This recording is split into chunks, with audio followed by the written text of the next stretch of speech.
আমি রাজনীতিতে এসেছি ক্ষমতার জন্য নয়, আমি এসেছি দায়িত্ব নিতে। আমি বিশ্বাস করি উন্নয়ন মানে শুধু অবকাঠামো নয়, উন্নয়ন মানে মানুষের জীবন মান উন্নত করা। গণ অভ্যুত্থানের শহীদ, আহত ও আন্দোলনে অংশ নেওয়া সকল ছাত্র ও জনতাকে সবার আগে বাংলাদেশকে বুকে ধারণ করে বিএনপি চেয়ারম্যান জনাব তারেক রহমানের নেতৃত্বে আগামী নতুন বাংলাদেশ গড়তে কাজ করছি আমি ও আমরা। ঢাকা 14 প্রিয় এলাকাবাসীর জন্য আমরা তাদের কিছু কিছু সমস্যা জেনে নেব আজকের স্লাইডে ছোট একটা ক্লিপের মাধ্যমে। ঢাকার অন্যতম গুরুত্বপূর্ণ প্রবেশ পথ এটি। এখানে আছে হাজারো শ্রমজীবী মানুষের ঘাম, নারী ও তারুণ্যের স্বপ্ন, মা বোনদের প্রত্যাশা আর প্রবীণদের অভিজ্ঞতা। কিন্তু দুঃখের কথা হলো এই এলাকার মানুষ বছরের পর বছর ভাঙা রাস্তা, জলাবদ্ধতা, গ্যাস, পানি, বিদ্যুৎ সংকট, বেকারত্ব আর নিরাপত্তাহীনতা নিয়ে এই দিন কাটাচ্ছেন। আমি রাজনীতিতে এসেছি ক্ষমতার জন্য নয়, আমি এসেছি দায়িত্ব নিতে। আমি বিশ্বাস করি উন্নয়ন মানে শুধু অবকাঠামো নয়, উন্নয়ন মানে মানুষের জীবন মান উন্নত করা। আগামী 12ই ফেব্রুয়ারি আপনাদের ভোটে ইনশাআল্লাহ নির্বাচিত হলে একটি পরিকল্পিত, মানবিক ও নিরাপদ একটি আদর্শ এলাকা হিসেবে গড়ে তোলাই আজকে আমার অঙ্গীকার।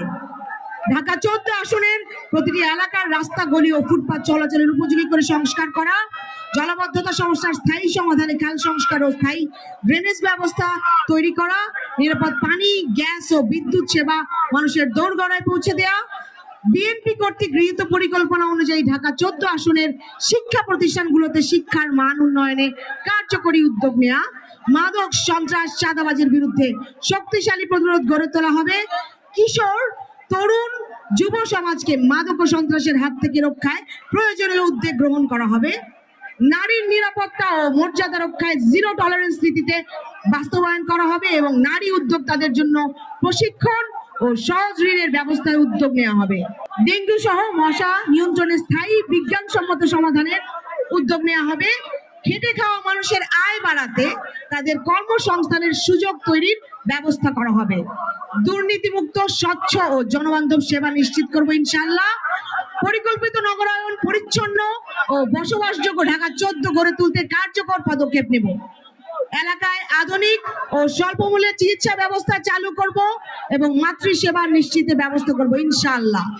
শিশু, প্রবীণ ও প্রতিবন্ধীদের জন্য সামাজিক সুরক্ষা নিশ্চিত করব। গুম ও বিচার বহির্ভূত হত্যাকাণ্ড বন্ধ করা আমাদের অঙ্গীকার।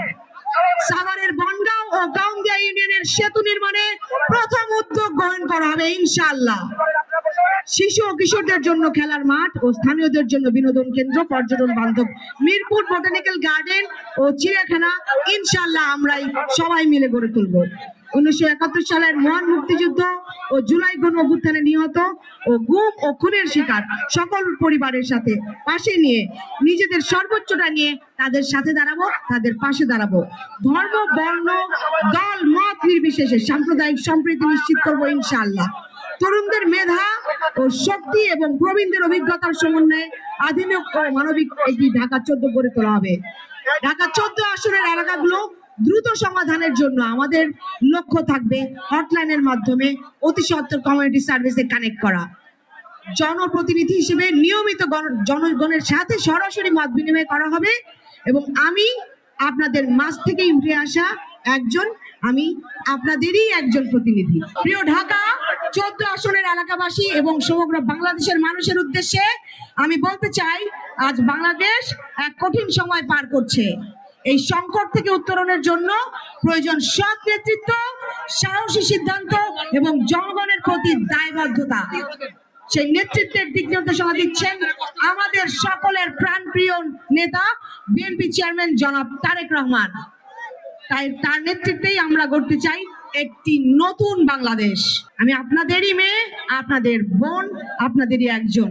প্রিয় ঢাকা 14 আসনের ভোটারদের আহ্বান জানাই, আগামী 12 তারিখ ধানের শীষে ভোট দিয়ে আমাদেরকে জয়যুক্ত করুন।